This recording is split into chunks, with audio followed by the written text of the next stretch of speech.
afternoon. This is Lunchtime News on TV1. First, let's have a look at today's headlines.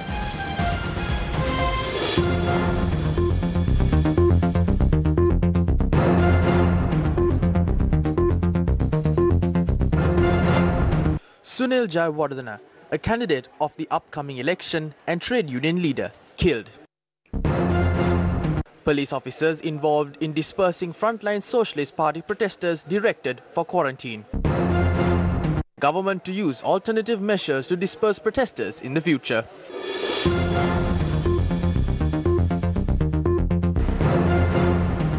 Now to a lead story. The chairman of the Lanka Self-Employed Professionals National Three-Wheeler Federation and general election candidate Sunil Jayawardena has been killed in an assault in Mirihana.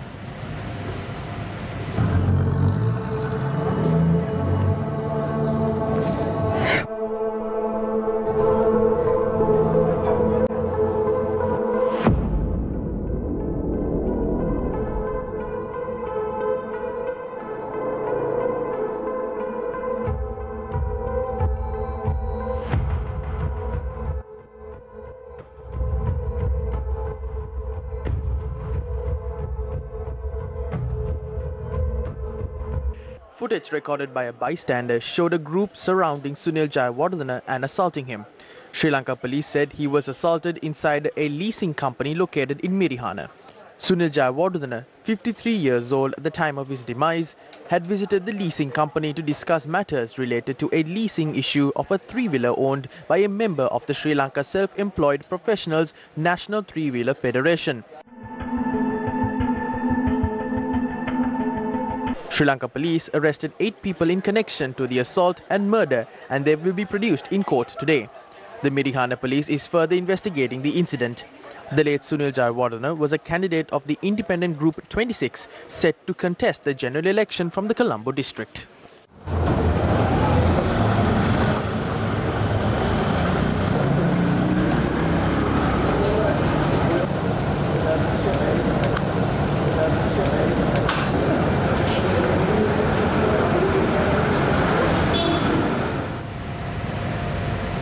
Now to another headline-making story. 30 police officers involved in dispersing protesters in Colombo on Tuesday have been sent to the Aktiriya quarantine facility.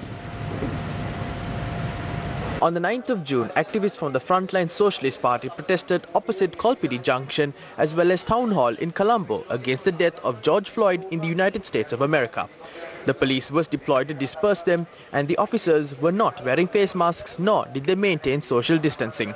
Police spokesperson SP Jale Sedanratna, speaking to Newsfirst, said that due to this, health officials had instructed the police officers involved to be subject to quarantine. Thereby, 30 police officers have been sent for quarantine. DIG Ajit Rohana will provide evidence the Presidential Commission appointed to look into the April 21st attacks in 2019 today. Commission Secretary P.B. Herath, speaking to Newsfirst, said DIG Ajit Rohana served as the acting DIG of Colombo during the time of the attacks. In addition, Senior DIG Nandana Munasinghe will provide evidence to the Presidential Commission today. Nandana Munasinghe was a senior DIG in charge of the Western Province in April of 2019. Now, the government has decided to take alternative measures without resorting to attacks in the event of protests and demonstrations. Co-Cabinet spokesperson Mr. Bandula Gunawardena said that the Cabinet held a lengthy discussion on this matter due to the incidents that occurred when dispersing the group of activists of the Frontline Socialist Party in Colombo on the 9th of June, which is Tuesday. According to the guidelines issued by the Director General of Health Services, no permission was granted to stage protests with a gathering. It was explained that images from the protest clearly depict the first attack was made on the police by the organizers of the protest, and the police were using force in retaliation and not under any orders. The police nor the Cabinet of Ministers accept such behavior. They were granted bail on the same day. President insists not to use force and follow other methods to disperse crowds.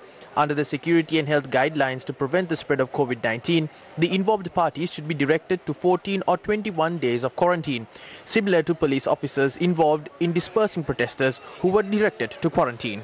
දියදී police නිලධාරීන් සඳහා එසේ කරන්නට බලාපොරොත්තු වෙනවා.